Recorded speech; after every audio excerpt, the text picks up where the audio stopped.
네, 인사드리겠습니다. 마라나타.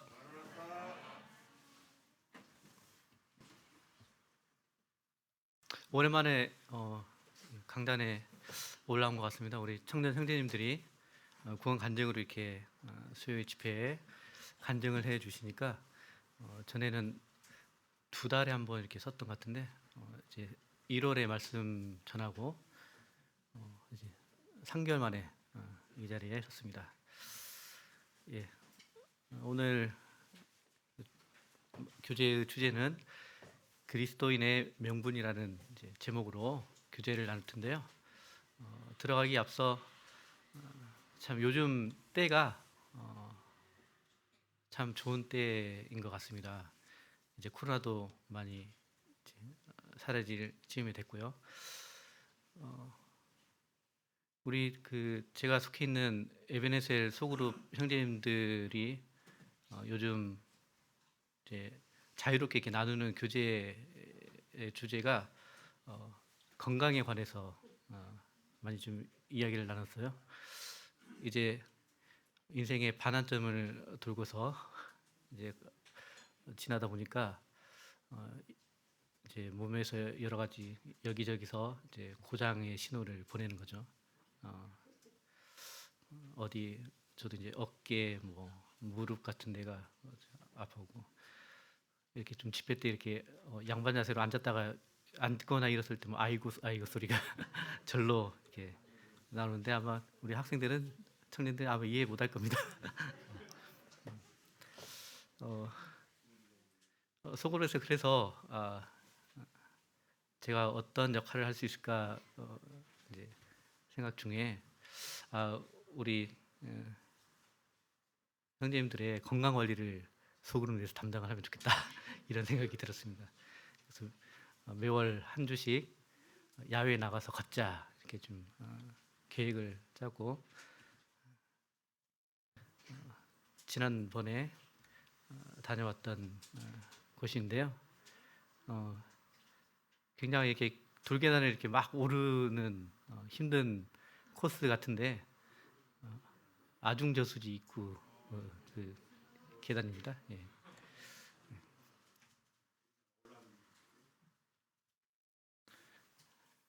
이곳은 어딜까요? 예, 예, 맞습니다. 어, 여기 저희 예배당이 인근에 있는데도 가보질 않았었어요.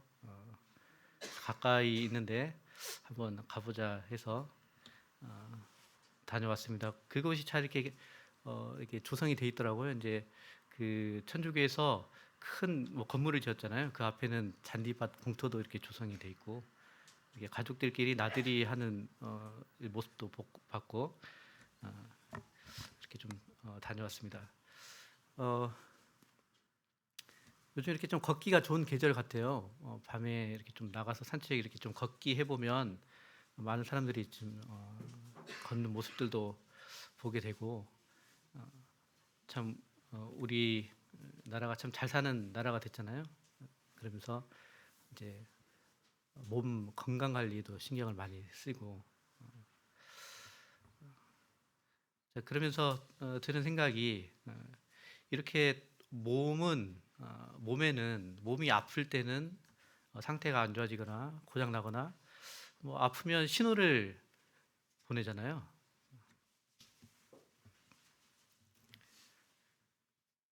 아이고 아파 이렇게 뭐 어깨가 아프면 신호를 줍니다. 예. 그러면서 이제 병원도 가서 진료도 받게 되고 또 뭐 2년이나 1년에 한 번씩 건강검진도 받으면서 내 건강의 상태가 어떤지를 상태를 체크를 해보게 되죠. 뭐 혈압이 높은지, 당뇨가 있는지, 뭐 이런 검진을 통해서 나의 이 몸의 건강 상태를 확인할 수가 있습니다.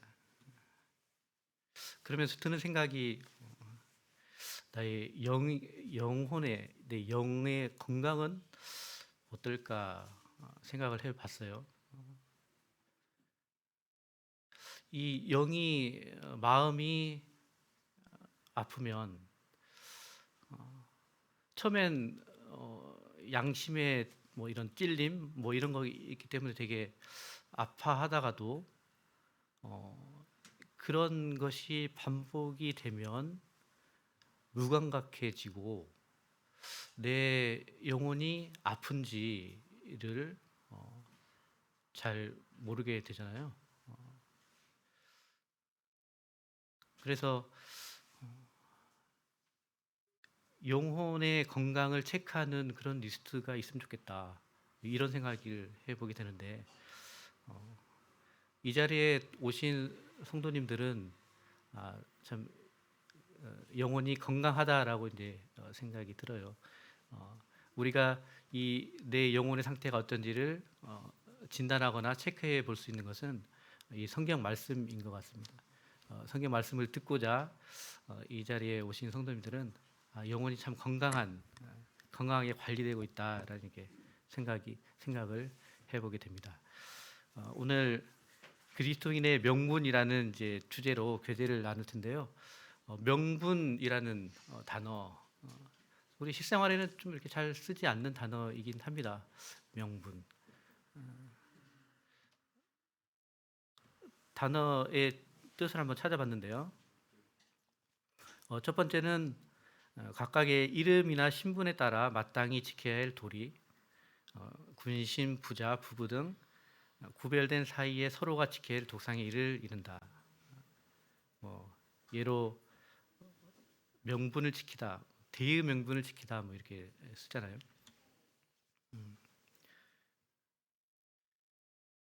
병자호란 때 청나라가 이제 우리나라 조선을 침략해 왔는데 너무 급속하게 이렇게 이 침략을 당해서 대비가 안 돼 있었죠.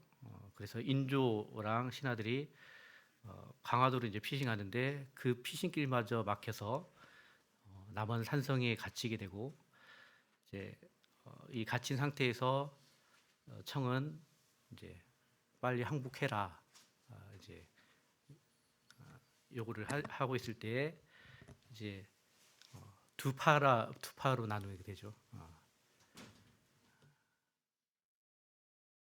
척하파와 주하파라고 그러죠. 기억나시는가요? 국사 시간에 배웠는데 임진왜란 때 도와준 명나라가 명나라의 이 적인 청나라를 우리가 어찌 화친을 맺을 수 있겠냐. 끝까지 결사항전에서 싸우자라는 이 명분을 지키자는 이 척하파와 당장에 죽게 생겼으니 우선 항복하고 후에 이를 도모하자 화친을 주장한 주화파 이렇게 명분을 지킬 것이냐 실리를 따를 것이냐 이럴 때 쓰여졌던 단어입니다. 첫 번째 뜻이고요.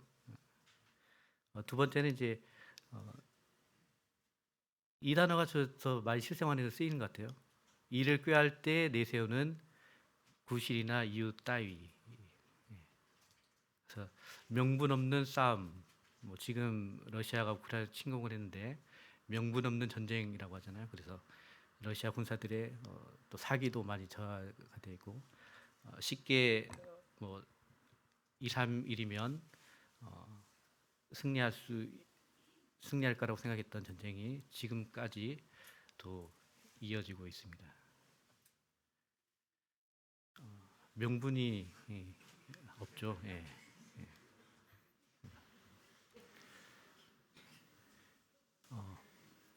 이 강단에 서는 것이 참 되게 부담스럽고 쉽지 않은 자리이기 때문에 저같이 이렇게 말씀의 은사가 없는 자들은 언제든 이 자리를 다른 분에게 양보하고 싶은 마음이 있지만 명분이 없습니다.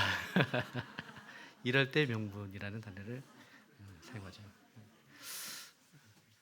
성경에도 이 명분이라는 단어가 나와요. 명분.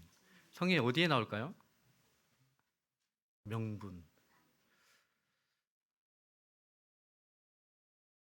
성경 사전에 이 명분은 라이트 해가지고 권리라고 하는데 아까 처음에 첫 번째 뜻 신분상으로나 도덕상으로 반드시 지켜야 할 도리가 첫 번째 뜻이었잖아요. 또 여기에 성경에서는 장자에게 돌아갈 특별한 권리와 관련하여 많이 이렇게 언급이 됐습니다.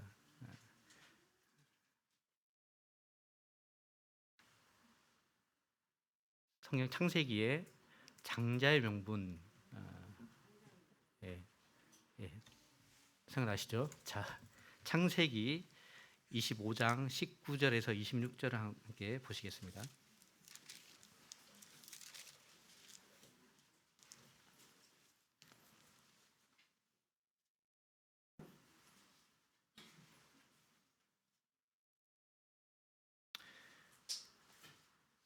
잘 아시는 내용이지만 성경을 함께 보면서 한번 읽어보도록 하겠습니다. 19절 형제님, 20절 자매님 이렇게 교독하도록 하시죠. 자, 시작. 아브라함의 아들 이삭의 족보는 이러하니라. 아브라함이 이삭을 낳았고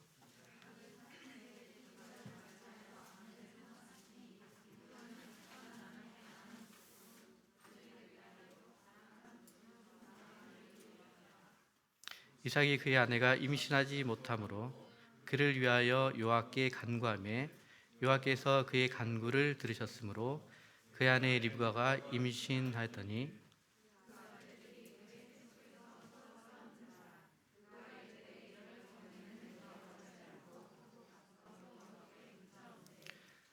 여호와께서 그에게 이르시되 두 국민이 내 태중에 있구나. 두 민족이 내 복중에서부터 나누이리라. 이 족속이 저 족보다 강했고 큰 자가 어린 자를 섬기리라 하셨더라.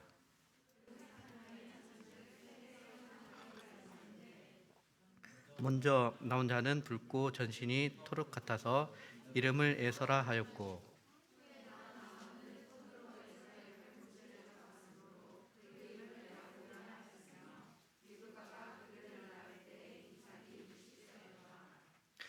성도들 잘 아시는 대로 에서와 야곱이 태어난 내용이 되겠습니다. 20절에 보니까 이삭이 40세에 리브가를 맞이해서 아내를 삼았는데요. 26절에 보니까 리브가 그들을 낳을 때 이삭이 60세였더라.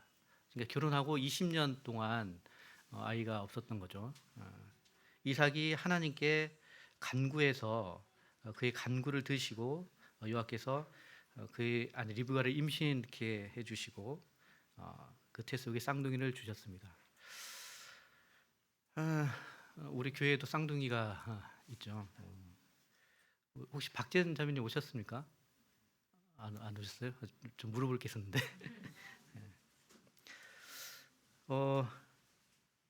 선생님 잘 아시는 대로 에서와 야곱이 사이가 안 좋았죠.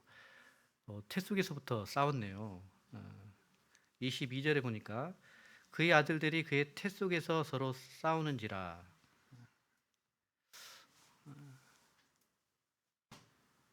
그리고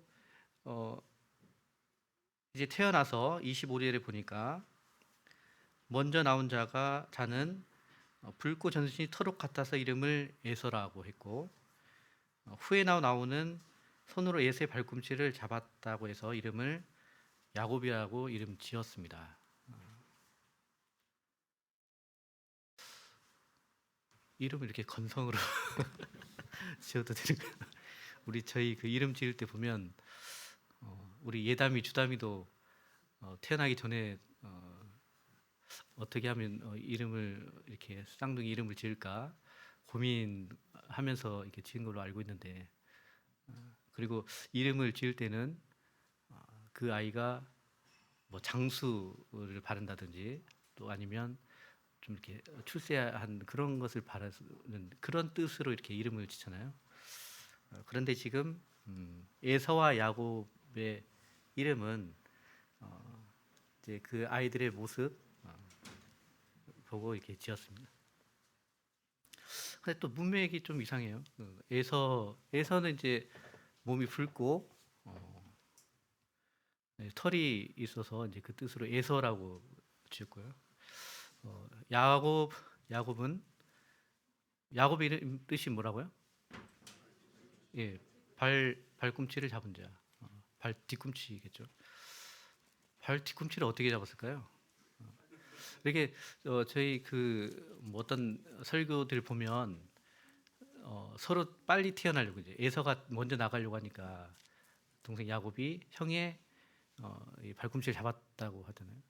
그러면 이 태아가 이렇게 잡을 수 있을까요? 이게 발목을 잡든지 발꿈치를 잡으면 이렇게 해도 안 되고 이렇게 잡 발꿈치를 어떻게 발가락을 잡든지 발꿈치를 조금 여하튼 발꿈치를 잡은 자 야곱이 되겠습니다.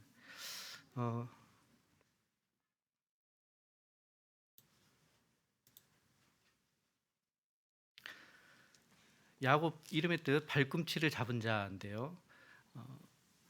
야곱의 생애를 성도님들 잘 아시잖아요. 그래서 야곱이 주는 교훈을 보면 우리 그리스도인들의 모형이라고 이렇게 이야기를 합니다.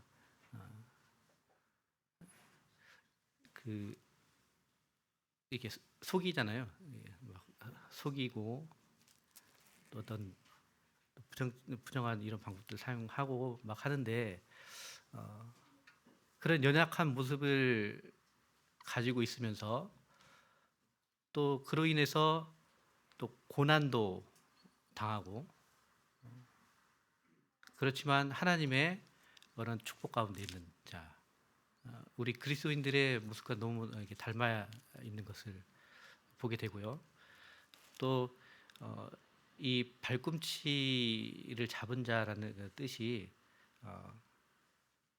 우리 인류의 장자로 오셔서 우리를 구원하기 위해서 십자가에 상해서 그 발꿈치를 상하신 예수 그리스도의 발꿈치를 붙잡음으로 하나님의 자녀 태어난 우리들을 예표하고 있다. 또 그런 또 상징성도 있습니다. 창세기 3장 15절에 또한 내가 너를 여자와 원수가 되게 하고 너의 씨도 여자의 씨와 원수가 되게 하리니 여자의 씨는 너의 머리를 상하게 하고 너는 그의 발꿈치를 상하게 하리라 이렇게 말씀을 하고 있잖아요. 하나님의 뜻인 것 같습니다. 봤을 때 건성으로 이름 지어진 것 같지만 또 하나님의 그 섭리 가운데 지어진 이름으로 볼 수가 있습니다. 이들의 이제 태어난 이후에 어떤 뭐 유년 시절에 대한 기록은 따로 없어요. 이제 이어지는 27절부터 34절 함께 좀 보시겠는데요. 이것도 성도님 함께 형제님 자매님 교독하시도록 하겠습니다. 27절 시작. 그 아이들이 장성함에 에서는 익숙한 사냥꾼이었으므로 들 사람이 되고 야곱은 조용한 사람이었으므로 장막에 거주하니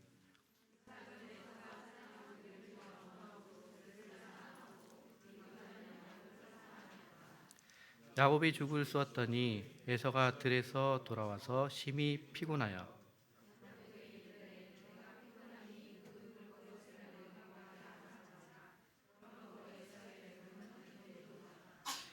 야곱이 이르되 형의 장자의 명분을 오늘 내게 팔라.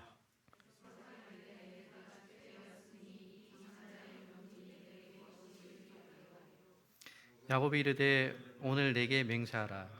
에서가 맹세하고 장자의 명분을 야곱에게 판지라.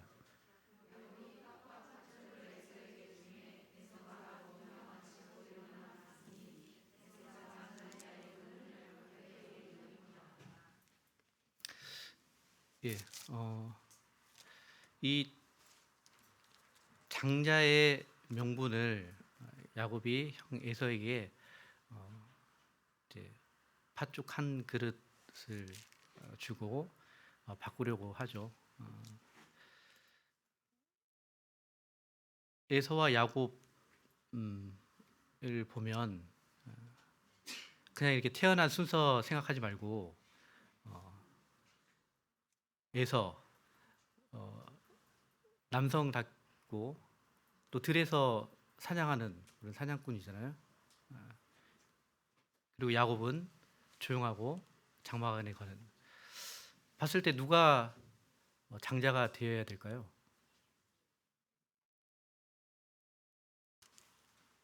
어, 에서가 훨씬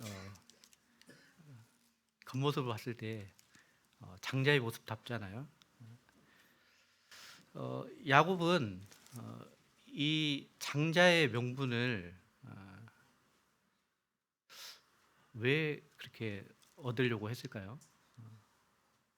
이 장자권 첫째, 아까 그 장자의 명분 이 단어의 뜻을 봤을 때 장자에게는 두 배의 재산을 주어졌잖아요. 아버지 이삭 또 할아버지 아브라함이 되게 부자였잖아요. 아마도 재산이 많이 이삭에도 왔고 재산이 굉장히 많았을 거예요. 야곱은 그 재산의 두 배를 원했을까요?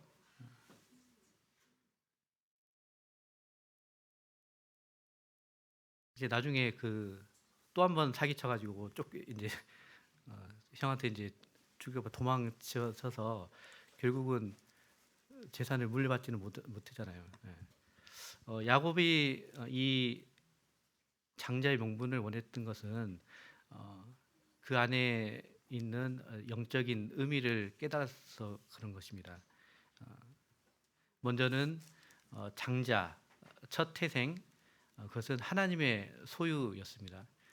출애굽 이후에 나오는 이제 출애굽기의 율법에 보면 모든 첫 태생은 다 내 것이며 내 가축의 모든 처음 난 수컷인 소와 양도 다 그라며 이스라엘 자손 중에서 사람이나 짐승을 막론하고 태에서 처음 난 모든 것은 다 거룩히 구별하여 내게 돌리고 이는 내 것이나 하시니라.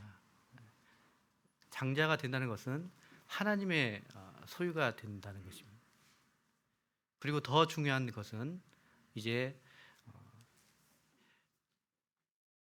야곱이 이제 도망가잖아요. 도망가서 이 베델에서 돌베개 베고 자면서 하나님께서 말씀하시는 내용이에요. 한번 읽어보도록 하겠습니다. 창세기 28장 13절 15절인데요. 또 본즉 여호와께서 그 위에 서서 이르시되 나는 여호와니 너의 조부 아브라함의 하나님이요 이삭의 하나님이라. 내가 누워 있는 땅을 내가 너와 네 자손에게 주리니 내 자손이 땅의 티끌같이 되어 내가 서쪽과 동쪽과 북쪽과 남쪽으로 퍼져 나갈지며 땅의 모든 족속이 너와 네 자손으로 말미암아 복을 받으리라. 내가 너와 함께 있어 내가 어디로 가든지 너를 지키며 너를 이끌어 이 땅으로 돌아오게 할지라. 내가 내게 허락한 것을 다 이루기까지 너를 떠나지 아니하리라 하신지라.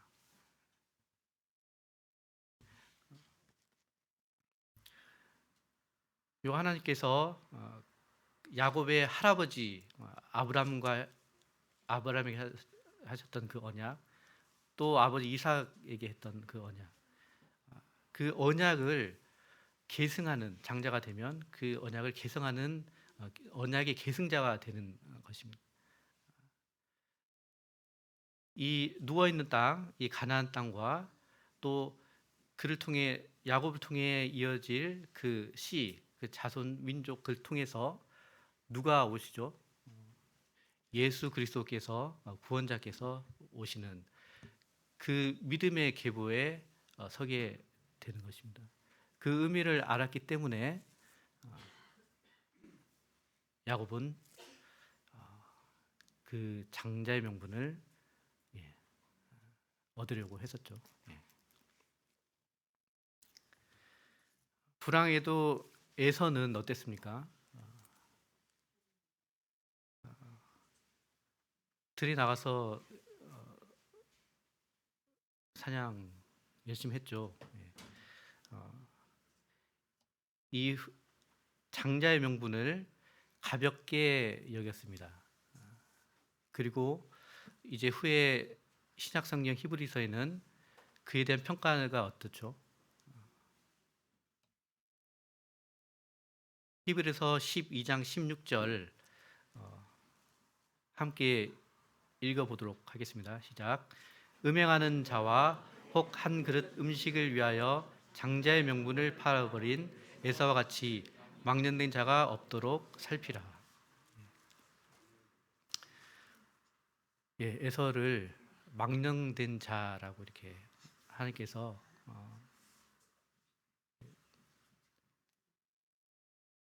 이렇게 표현하고 계십니다. 망령된 자 무슨 뜻이죠? 망령된 자. 망령. 이 세 번째, 늦거나 정신이 흐려서 말이나 행동이 정상을 벗어남 또는 그런 상태를 망령됐다라고 이렇게 표현을 합니다. 뭐 단순히 그냥 어리석은 그런 행동 뭐 그런 정도를 넘어서서 이건 정상이 아닌 그런 자로 이렇게 표현하고 있죠. 이어지는 말씀에는 너희가 아는 바와 같이 그가 그 후에 축복을 이어받으려고 눈물을 흘리며 구하되 버린 바가 되어 회개할 기회를 얻지 못하였느니라. 이제 후에 깨달았지만 버린 바 되었습니다. 그래서 회개할 기회를 얻지 못하게 되었습니다. 그래서 이제 이 에서는 또 에서를 잇는 그 족속들은 이제 하나님에서 멀어져 버리게 되죠. 에서를 통해서 또 생각하는 바가 있습니다. 저희들에게 주는 교훈이 있습니다. 저희가 열심히 돈을 벌고 먹고 살기 위해서 열심히 생활을 하죠.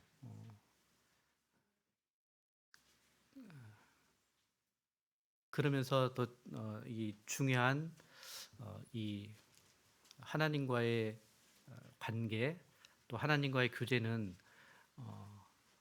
어떠한지 또 생각해 보게 됩니다. 우리가 눈앞에 이 작은 것들을 얻기 위해서 많은 시간과 노력을 보내고 있으면서 정작 중요한 하나님께서 주시는 귀중한 그런 것들을 너무나 가볍게 여기고 또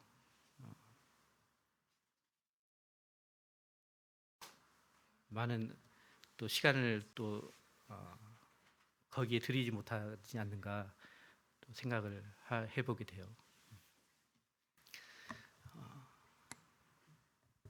이 장자의 명분처럼 또 신약에 보면 또 저희들의 이 그리스도인들에게도 준 명분이 있습니다. 무엇일까요?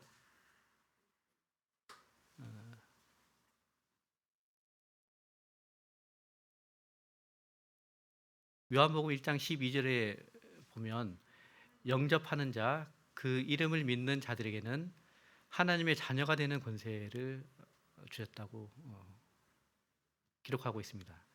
하나님의 자녀가 되는 권세. 다르게 표현하면 갈라디아서 4장 4절과 5절 말씀인데요. 이 구절도 함께 한번 읽어 보시죠. 자, 시작.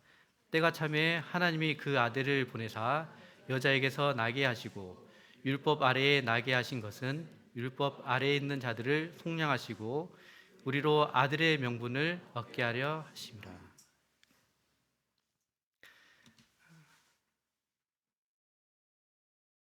예수님께서 제 아래 있던 자들을 구원해 주시고 이제 제 종노릇 하던 저희들을 하나님의 자녀로 세워 주셨습니다. 그래서 우리들은 아들의 명분을 얻게 되었죠.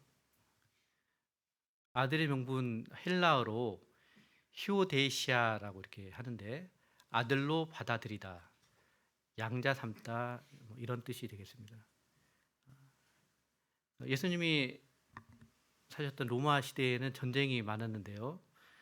전쟁을 치르는 그런 귀족들이 그 아들이 이제 전쟁을 치르면서 많이 아들 잃었습니다. 자신의 유산을 상속을 해줘야 되는데 아들들이 없어요. 그래서 노예 시장 같은 데서 이 노예, 마음에 드는 노예를 골라서 양자로 삼았습니다. 그리고 그 양자를 입양을 했죠. 그래서 그에게 그 아버지의 지위와 재산을 다 상속해 주었습니다. 더 이상 노예가 아니고 아들의 명분을 얻게 된 것이죠. 그와 같습니다. 이어지는 성경 말씀 갈라디아 4장 6절과 7절인데요.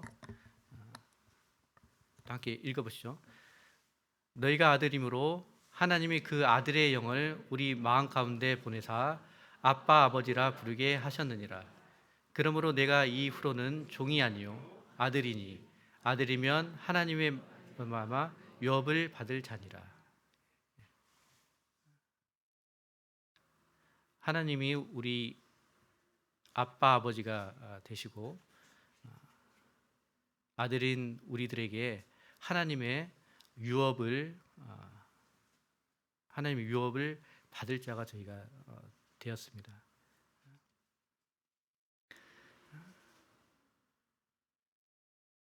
하지만 이 서신을 기록한 사도 바울 형제님은 이 갈라디아서를 기록하면서 갈라디아 성도들에게 이렇게 아들이 되었지만 그 전에 하나님을 알지 못할 때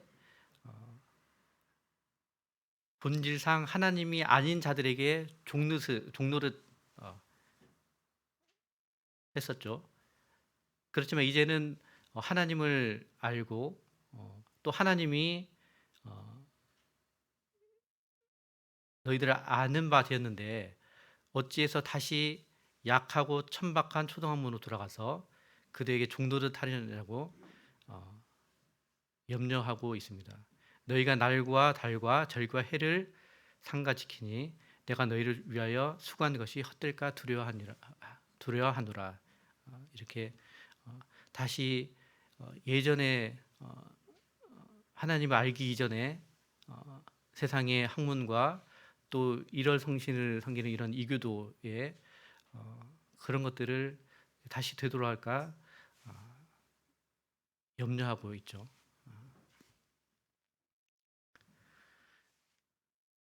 로마서 8장 14절과 15절에 무릇 하나님의 영으로 인도함을 받는 사람은 곧 하나님의 아들이라.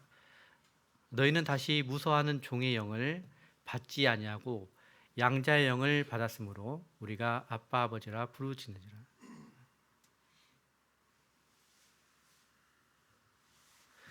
성령이 친히 우리의 영과 더불어 우리가 하나님의 자녀인 것을 증언하시나니 자녀이면 또한 상속자 곧 하나님의 상속자요 그리스도와 함께한 상속자니 우리가 그와 함께 영광을 받기 위하여 고난도 함께 받아야 할 것이니라.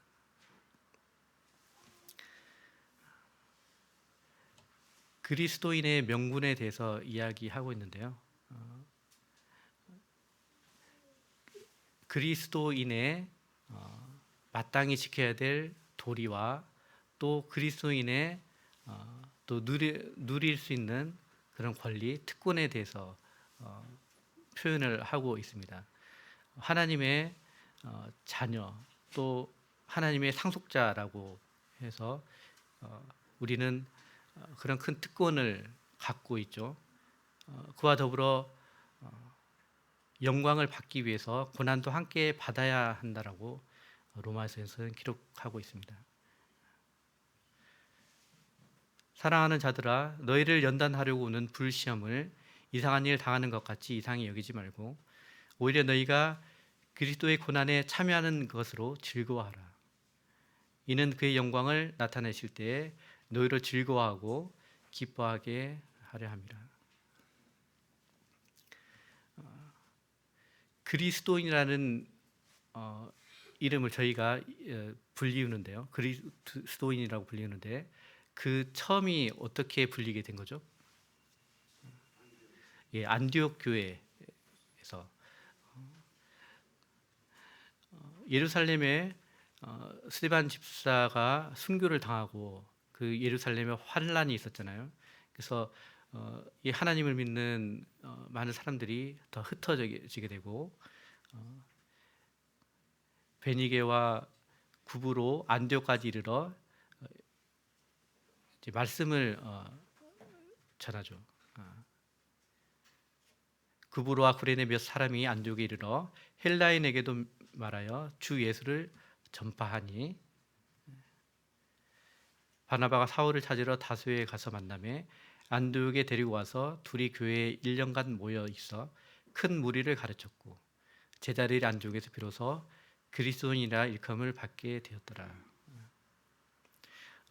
우리 주 예수님을 전하고 또 말씀을 가르쳤을 때 환란 가운데서도 그 일이 오히려 더 크게 더 전해졌습니다. 그랬을 때 이 안디옥에서 그리스도인이라는 명칭을 받게 되죠. 그리스도인, 헬라어로 크리스티아노스, 영어로 크리스천입니다. 크라이스트, 그리스도와 뒤에 IAN, 무엇에 속해 있다라고 해서 그리스도인, 크리스천은 그리스도에 속한 사람 혹은 그리스도의 사람이라고 뜻하는데요. 뭐뭇인 뭐 이런 표현이 있죠. 뭐 산을 뭐 이렇게 등산을 좋아하는 사람들은 뭐 산악인, 뭐 이렇게 운동 뭐 이렇게 좋아하는 길이 모인 사람들은 뭐 동호인 뭐 그렇기도 하고요. 우리가 우리나라 사람들을 뭐라고 부르죠? 우리나라 사람들은 한국인이죠. 대한국인입니다. 우리는 자랑스러운 대한국인입니다.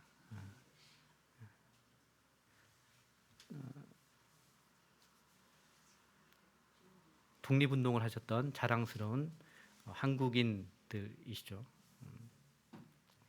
그리고 지금 전쟁 가운데 있는 우크라이나인들을 생각해 보는데 뭐 다른 나라 뭐 어떤 일을 하러 갔든지 외국에 있는 이 남성들이 조국을 지키기 위해서 다시 우크라이나로 들어가는 그런 뉴스들 보셨을 거예요. 그리고 조국을 지키기 위해서 이제 뭐 나이가 많이 들었지만 자원 입대에는 뭐 여성들도 있고 자기 나라를 지키기 위해서 기꺼이 전쟁에 참여하는 우크라이나인들이 있습니다. 악기 대신에 총을 든 이런 음악가가 있고요.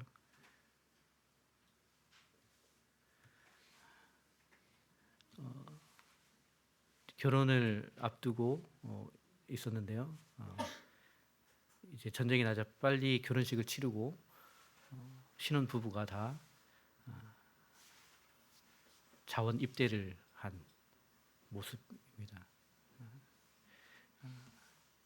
이제 전쟁이 어떻게 끝날지 모르겠지만 전쟁 이후에 이들은 자랑스러운 우크라이나인으로 이렇게 불리게 되겠죠. 저희들은 그리스도인입니다. 베드로전서 4장 16절에 만일 그리스도인으로 고난을 받으면 부끄러워하지 말고 도리어 그 이름으로 하나님께 영광을 돌리라라고 이렇게 말씀을 하고 계시고요.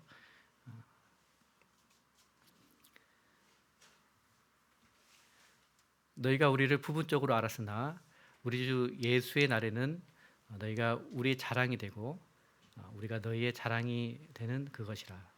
고린도후서 1장 14절 말씀입니다.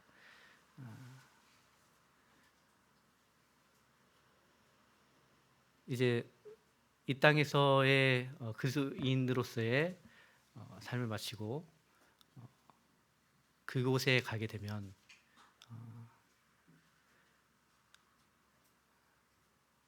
너희가 우리의 자랑이 되고 또 우리가 너희의 자랑이 된다고 했습니다. 여기에 앉아 있는 우리 기린노교회 성도님들 모두가 우리 자랑이 되었으면 좋겠습니다.